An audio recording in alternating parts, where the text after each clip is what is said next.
ഈ രാഹുൽ മാങ്കൂട്ടം എന്ന് പറയുന്ന കോൺഗ്രസിന്റെ MLA കുറിച്ച് വളരെയധികം പരാതികൾ ഉണ്ടാവാനിടയുണ്ടല്ലോ. ഒരു രക്ഷയില്ലാത്തവരാണ് ഇപ്പോൾ പുറത്തു വന്നിരിക്കുന്നത്. യാതൊരു രക്ഷയുമില്ല, ഇനി മരിച്ചാലും കുഴപ്പമില്ല, ഞങ്ങൾ അവിടെ ഗുണ്ടാസംഘത്തിന്റെ ഭീഷണിക്ക് മുഴുവൻ ഇനി വഴങ്ങില്ല, ഇനി ഇതിന്റെ പേരിൽ മരണപ്പെട്ടോട്ടെ എന്ന് തീരുമാനിച്ചിട്ടുള്ളവരായി ഇപ്പോൾ പരാതിയുമായിട്ട് വന്നിട്ടുള്ളത്.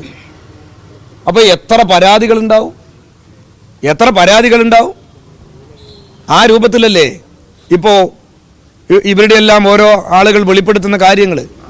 ഇപ്പോൾ ഷഹനാസ് വെളിപ്പെടുത്തിയതോടുകൂടി വളരെ മുമ്പ് തന്നെ ഈ കാര്യങ്ങൾ ഉണ്ടായി എന്നല്ലേ ഇതിന്റെ അർത്ഥം.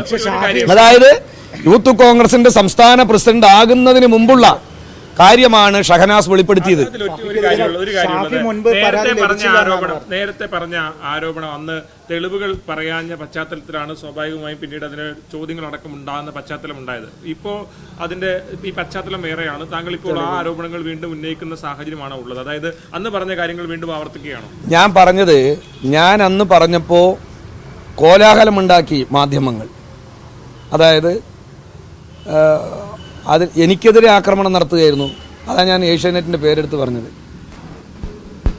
പക്ഷെ അത് വസ്തുതയാണ് എന്നിപ്പോൾ തെളിഞ്ഞില്ലേ. ഇനി ഞാനെന്തിന് തെളിവ് പുറത്തു വിടണം? കോൺഗ്രസിൻ്റെ വനിതാ നേതാക്കളെ തന്നെ പുറത്തു കൊണ്ടുവന്നില്ല. അത് ഞാൻ പണ്ടേ ഇത് പറഞ്ഞിരുന്നു, മൈൻഡ് ചെയ്തില്ല. അയാളെ സഹായിക്കുന്ന നിലപാടാണ്, അയാളെ സംരക്ഷിക്കുന്ന നിലപാടാണ് എന്ന് പറഞ്ഞാൽ അതിനെല്ലാം കൂട്ടുണ്ട് എന്നല്ലേ കേരളത്തിലെ സാധാരണ ജനങ്ങൾ വിശ്വസിക്കുക. പക്ഷെ ഷാഫി പറയുന്നത് മുൻപൊന്നും പരാതി ലഭിച്ചില്ല എന്നാണ് മുൻപ് മാധ്യമങ്ങളെ കണ്ടപ്പോൾ പറഞ്ഞത്. അത് കളവാണെന്ന് ഇപ്പോൾ തെളിയുകയാണല്ലോ.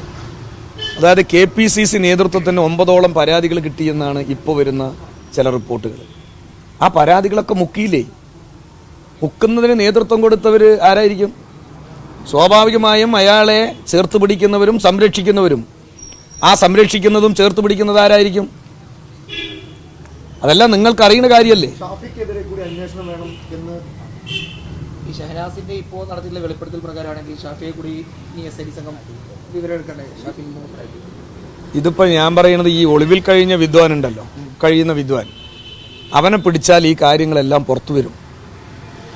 അവനെ പിടിക്കുന്നതോടുകൂടി ആരെല്ലാമാണ് അവനെ സഹായിക്കുന്നത് എന്നും ആരെല്ലാമാണ് ഇത്തരം കൊള്ളരുതായ്മയ്ക്ക് കൂട്ടുനിന്നിട്ടുള്ളതെന്നും ആരെല്ലാമാണ് ഇതിനെല്ലാം ഒപ്പം നിന്നിട്ടുള്ളതെന്നും അയാളെ പിടിക്കുന്നതോടുകൂടി പുറത്തു വരും. അതുകൊണ്ടാണല്ലോ ഒളിവിൽ കഴിയുന്നത്. അതുകൊണ്ടാണല്ലോ കോൺഗ്രസിൻ്റെ നേതൃത്വം തന്നെ അയാളെ സംരക്ഷിക്കുന്നത്.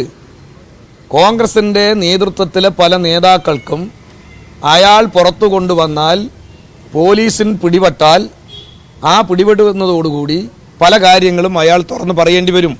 അതുകൊണ്ടാണല്ലോ VD സതീശനും സണ്ണി ജോസഫും ആവർത്തിച്ച് പറഞ്ഞ് ഞങ്ങൾ പണ്ടേ സസ്പെൻഡ് ചെയ്തു. എന്നിട്ട് ആ സസ്പെൻഷൻ കാരനാണ് നിങ്ങൾ മാധ്യമങ്ങൾ തന്നെ കണ്ണാടിയിൽ കോൺഗ്രസിന്റെ യോഗത്തിൽ പങ്കെടുത്തത്.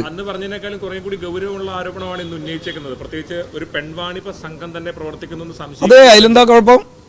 ഞാൻ പറയുന്നത് ആ നിലയിലേക്കല്ലേ കേരള രാഷ്ട്രീയത്തിൽ കോൺഗ്രസിന്റെ ആളുകളായി മാറുന്നത്.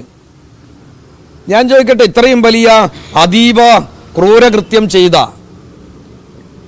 ഒരു ബലാത്സംഗ വീരൻ, ഗജ ഫ്രോഡ് രാഹുൽ മാങ്കൂട്ടത്തെ എന്തിനു വരെ സംരക്ഷിക്കണോ? അപ്പൊ സ്വാഭാവികമായി സംരക്ഷിക്കുന്നവർ ഈ സംഘത്തിലുള്ളവരല്ലേ. അതുകൊണ്ടാണ് ഞാനത് പറഞ്ഞ്. ഈ സംഘത്തെ കോൺഗ്രസിലെ മറ്റുള്ളവർക്ക് ഒരു ഭയം തോന്നുന്നുണ്ട്. ഉറപ്പല്ലേ? അതാണ് ഇയാൾ ഒളിവിൽ കഴിയാൻ സാധാരണഗതിയിൽ ഒരു ജനപ്രതിനിധി എന്തിനാ ഒളിവിൽ കഴിയുന്നത്? ഏത് കാര്യം വന്നാലും നേരിടണ്ടേ? എന്തെല്ലാം സംഭവിച്ചു നോക്കിയാൽ അത് നേരിടാനുള്ള ഇച്ഛാശക്തിയല്ലേ ഏതൊരു ജനപ്രതിയും കാണിക്കേണ്ടത്. അത് അങ്ങനെ വന്നാൽ പോലീസിന്റെ അന്വേഷണത്തിന് മുമ്പിൽ പലതും വെളിപ്പെടുത്തേണ്ടി വരും. ചിലപ്പോൾ അതൊക്കെ ആയിരിക്കും ഇവരുടെ വേവലാതി.